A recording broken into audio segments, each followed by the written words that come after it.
This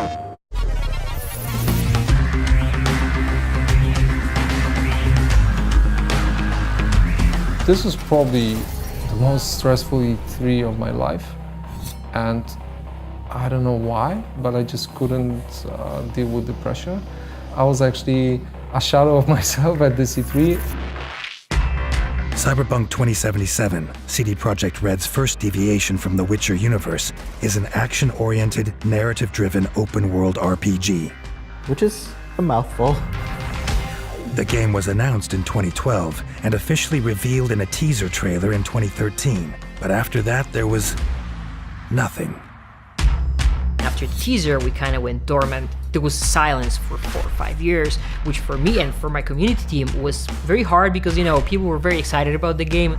When we first announced the Cyberpunk, we had a certain vision of where we want to take it.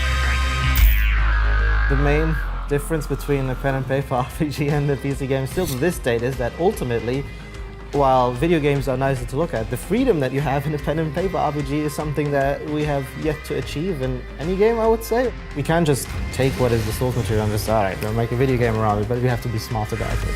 Being smart takes time and experimentation. Over the last 5 years, the Cyberpunk development team has been crafting an experience that they hope exceeds the expectations of fans of both the original franchise and of CD Projekt's previous output. The reason why you can't really go out and just show everything is because video game development is such an iterative process, right? What we have now might not be there tomorrow. So we've had ideas that have died over the years, then they have been resurrected, then they died again, and now they're back. Cyberpunk 2077 isn't only set 50 years after the source material, but it also takes place in a parallel timeline. This gave the team the freedom to create a game that respected and referenced the source material, but also suited the shift to the video game medium. For example, it was vital that the player's character, V, be fully customizable. This was a real shift for a company associated with an incredibly iconic character like Geralt.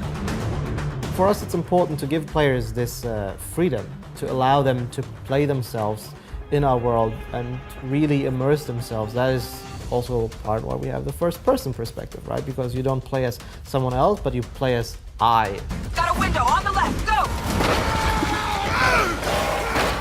The move to first person is essential to convey the scale and verticality of Night City, the game's sprawling, neon-soaked hub. But this change in perspective, combined with a completely new style of navigation, including the ability to drive, brings with it a new set of design challenges. It's easy to make an open world that when you're on foot feels huge. But if you're in a car, it's 10 minutes. One feels like a huge world, the other like a not so huge world. And how do you balance that? How do you create the feeling of vastness? But those are the cool things when you challenge yourself to sort of push forward into new uncharted territory, right? And you try to find new solutions to these problems. At E3 2018, CD Projekt Red finally revealed the first gameplay of Cyberpunk 2077 to a select audience of media and invited guests.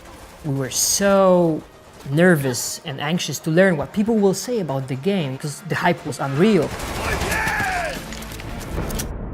Soon word spread that it was the must-see game of the show. The team left E3 with over 100 media awards. But for the community of PlayStation gamers who had waited so long to see the game in action, the words of the media weren't enough. They had to see it for themselves. 2 months later, their wish came true when all 48 minutes of the playthrough was made public. The overall sentiment was amazing and the reception was great. So it was just very rejuvenating for us to basically see those reactions and we're just like, whew, okay, cool, we got it. Well done, Lindsay, well done. Cyberpunk 2077 may no longer be the mystery it once was, but work on it is far from over. True to the promise made in 2013, it's still coming when it's ready.